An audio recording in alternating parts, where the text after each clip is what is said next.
Hallo ihr Lieben, heute habe ich für euch ein Rezept von einer guten Freundin, die aus Russland stammt und mir gezeigt hat, wie man dort Käsekuchen im Mini-Format zubereitet. Für den Teig braucht ihr Mehl, Puderzucker und Vanillepulver, weiche Butter, ein Ei, Backpulver, Prise Salz und Sauerrahm. Für die Füllung Topfen bzw. Quark, Sauerrahm, Puderzucker und Vanillepulver, Orangenabrieb, ein Eigelb und Mehl und zum Bestreichen ein Eigelb und Sahne. In eine Rührschüssel gebt ihr die weiche Butter zusammen mit dem Puderzucker und Vanillepulver und mixt diese Zutaten cremig.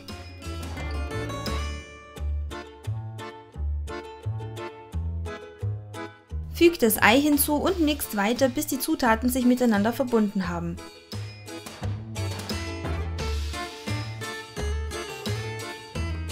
Rührt den Sauerrahm ein und danach vermischt ihr die trockenen Zutaten, und zwar das Mehl mit dem Backpulver und dem Salz.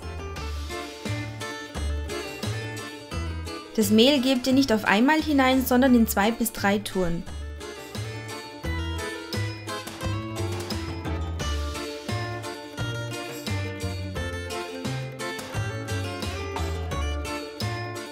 Der fertige Teig ist schön kompakt und er klebt auch nicht mehr am Schüsselrand.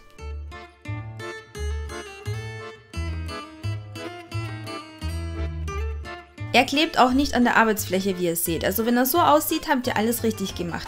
Anschließend wickelt ihr ihn in Frischhaltefolie ein, denn jetzt wird er kühl gestellt. Und zwar für ungefähr 30 bis 45 Minuten, länger muss es nicht sein.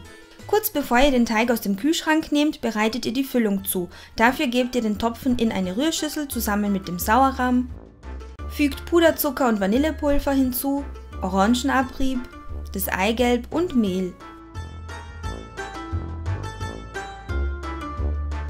Ich gebe die Creme ganz gerne in einen Spritzbeutel, weil sie sich so leichter verteilen lässt, aber das ist optional, das funktioniert auch mit einem kleinen Löffel. Nehmt den Teig aus dem Kühlschrank, ihr seht, er ist schon um einiges fester geworden und jetzt wird er noch einmal geknetet. Falls ihr euch jetzt fragt, warum macht man diese ganze Prozedur eigentlich beim Mürbteig? Verkneten, kühlstellen, wieder aufwärmen, erst dann ausrollen, das alles macht Sinn. Die Butter im Teig darf nicht zu warm werden, denn sonst läuft euch der Teig beim Backen auseinander oder schmeckt brandig, also nur so lange kneten wie wirklich notwendig.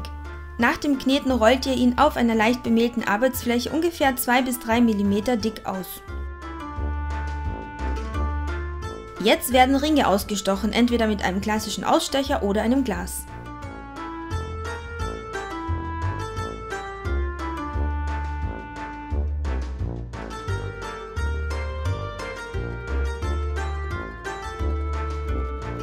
Die Reste werden wiederum verknetet, ausgerollt und ausgestochen.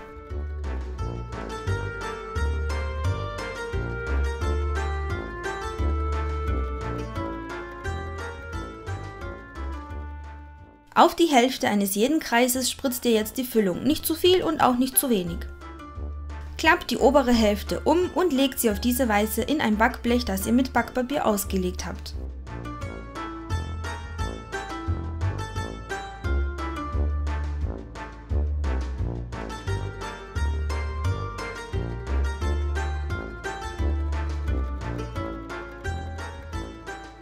Vermischt Eigelb und Sahne und bestreicht damit die Taschen.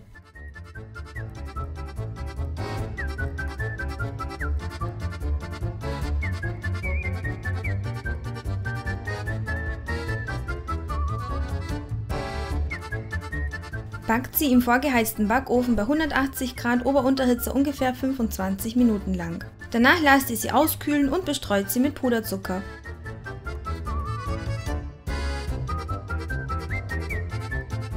Ja, meine Lieben, so sieht es bei uns aus. Spurlos verschwinden Kuchen und Küchlein und keiner weiß, wer es war. Ist allerdings nicht schlimm, denn mit diesen Mengenangaben produziert ihr schon einige Stücke und da muss niemand hungern. Diese kleinen Taschen sind wunderbar, denn sie bleiben tagelang frisch und eignen sich vor allem für jene unter euch, die es nicht so mit Cremetorten haben oder mächtigen Kuchen. Wenn euch dieses Video gefallen hat, gebt mir einen Daumen hoch, abonniert meinen Kanal und besucht mich gerne auch auf Facebook, Pinterest und Instagram.